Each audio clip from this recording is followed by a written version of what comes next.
সংস্কার, বিপ্লব এবং নৈরাজ্য, এই তিনটার মধ্যে সুস্পষ্ট পার্থক্য রেখাটা কি? সংস্কার বা মেরামত তা কতটুকু, বিপ্লব তা কি, এবং নৈরাজ্য তা কি?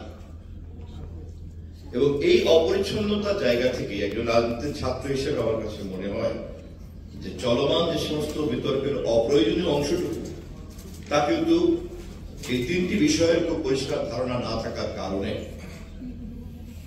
অপেক্ষাকৃত তরুণ রাজনৈতিক নেতা যারা, তাদের মধ্যে এ বিষয়ে যখন অস্পষ্টতা থাকে সেটা তাদের প্রতি স্নেহ, ভালোবাসা ইত্যাদির কারণে কম বেশি মেনে নেওয়া যায়। কিন্তু খুব পরিপক্ক লোকরাও যখন এই অস্পষ্টতাকে বুঝেও না বোঝার ভান করেন অথবা এই অস্পষ্টতার সুযোগে ভিন্ন রকম ভূমিকা পালন করার চেষ্টা করেন, তখন সেটাকে আমরা খুব গভীরভাবে দেখার চেষ্টা করি, বোঝার চেষ্টা করি। ঐক্যমত্য কমিশনের কাজই ছিল ঐক্যমত তৈরি করা, কিন্তু সর্বশেষ কি প্রমাণিত হলো? আনুষ্ঠানিকভাবে অনৈক্যের একটা দলিল লিখিত পরিতভাবে হাজির করা হলো। ঐক্যমত কমিশনই জাতির সামনে জানালেন যে না, ঐক্য নাই, ঐক্য নাই।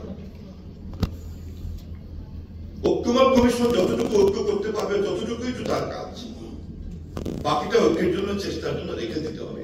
এটাই তো প্রোঅ্যাক্টিভ অ্যাটিটিউড, এটাই তো গঠনমূলক চিন্তা, এটাই তো গঠনমূলক উদ্যোগ।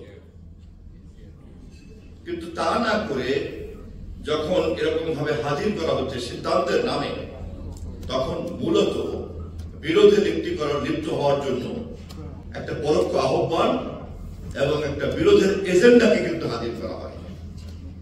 আমি জানি না এ বিষয়ে সংশ্লিষ্ট যারা কাজ করছেন তারা কিভাবে চিন্তা করছেন, কিভাবে ব্যাখ্যা দিচ্ছেন, তাদের ব্যাপার।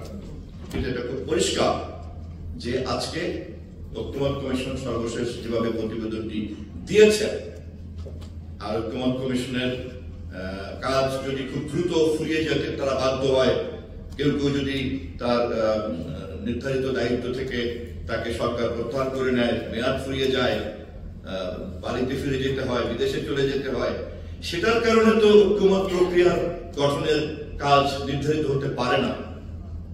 গায়ের বাপে জামা হবে নাকি জামার বাপে শরীর হবে? ঐক্যমতের কাজই হবে যতটুকু ঐক্য আছে সেটাকে উত্তোলন করা, যতটুকু নাই ততটুকুকে জানিয়ে রাখা। এর চেয়ে বেশি কোনো কাজ নাই। কমিশন শব্দটার মধ্যেই তো তাই, ইটস নট অ্যান অথরিটি। সাধারণ জ্ঞানের মধ্যে তো আমরা এটা বুঝি, কিন্তু খুবই দুর্ভাগ্যজনক যে চলমান রাজনীতির ধুমধুমালের সংকটে এ ধরনের